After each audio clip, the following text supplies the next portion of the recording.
हे hi guys. तो movie की start होती है होनियो से। वो पुल से कूदकर आत्महत्या करने की कोशिश करता है, लेकिन बहकर पहुंच जाता है हान नदी के बीच एक सुनसान टापू पर। वह फोन से मदद बुलाना चाहता था, लेकिन बैटरी पानी से भीग चुकी थी।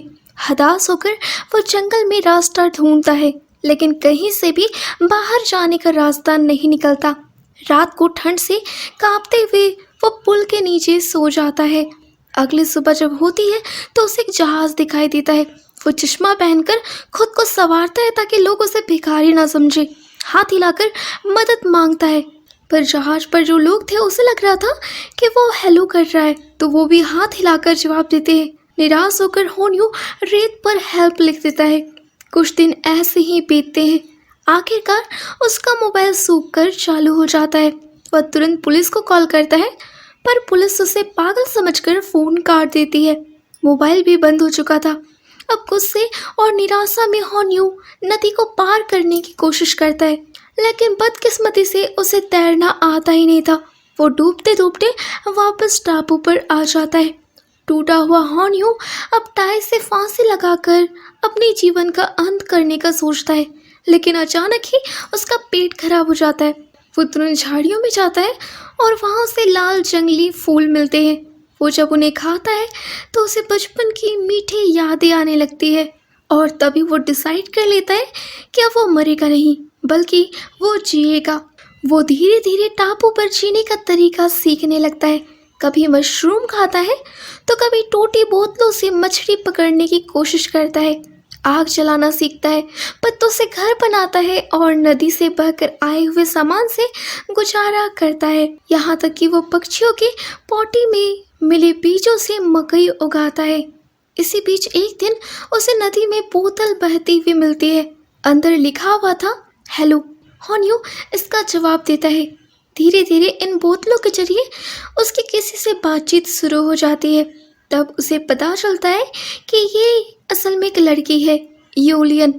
यूलियन एक ऐसी लड़की है जो कि 3 साल से अपने कमरे से बाहर नहीं निकली। चेहरे पर चोट के निशान थे और इस वजह से वो हीन भावना से घर में खुद को कैद रखी हुई थी। वो सिर्फ कैमरे से बाहर की दुनिया देखती थी, और इसी कैमरे से उसने होनियो को भी देखा जब वो आत्महत्या करने ही वाला था। फिर उसने बोतलों में संदेश डालकर उससे जुड़ने की हिम्मत की। धीरे धीरे दोनों का अकेलापन कम होने लगा। होनियो ने जो मकई उगाई थी इतने मेहनत से, वो उसे अपने हाथों से तोड़ता है और उसके नूडल्स बनाता है। और जैसे वो उस नूडल्स को खाता है तो उसके आंखों से आंसू आ जाते हैं। ये खाना नहीं, बल्कि एक उम्मीद थी उसके लिए। इधर यूलियन भी कैमरे के सामने मुस्कुराती है ये देखकर। इधर होनियो चाहता था कि अब यूलियन उसके सामने आए। वो यूलियन को देखना चाहता था, लेकिन इधर यूलियन डरी हुई थी कि कहीं होनियो उसका चेहरा देखकर डरकर उसे ठुकरा ना दे, और इसीलिए उसने जवाब देना बंद कर दिया। इधर टापू पर होनियो ने जो दुनिया बनाई थी अचानक ही बर्बाद हो जाती है। भयंकर तूफान आता है और बाढ़ से उसकी पूरी खेती, घर सब उजड़ जाता है। वो टूटकर बैठा ही हुआ था कि तभी पर्यावरण विभाग के लोग वहां पर पहुंच जाते हैं और होनियो को जबरदस्ती शहर वापस ले आते हैं। कैमरे से ये सब कुछ यूलियन देखकर समझ गई थी कि अगर अब उसने कुछ नहीं किया तो होनियो फिर से आत्महत्या कर लेगा। उसने हिम्मत जुटाई और पहली बार यूलियन घर से बाहर निकलती है और भागते हुए शहर पहुंचती है। एट लास्ट हम देखते हैं कि होनियो बस में बैठा है, पूरी तरीके से निराश, और वापस अपनी मौत को गले लगाना चाहता है। इधर यूलियन होनियो से मिलने बस स्टैंड पहुंचती है, लेकिन बस छूट चुकी थी। वो रोती हुई बस के पीछे भागती है, और तभी अचानक एयर डिफेंस का अलार्म बजता है, जिसके कारण सारे वाहन रुक जाते हैं और होनियो की बस भी रुक जाती है।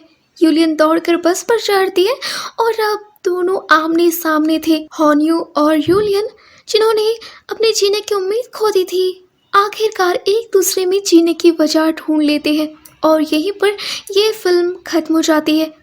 तो गाइस, अगर आप ऐसी मज़ेदार फिल्में देखने चाहते हैं तो वीडियो को लाइक और चैनल को सब्सक्राइब कर लीजिए। Bye bye.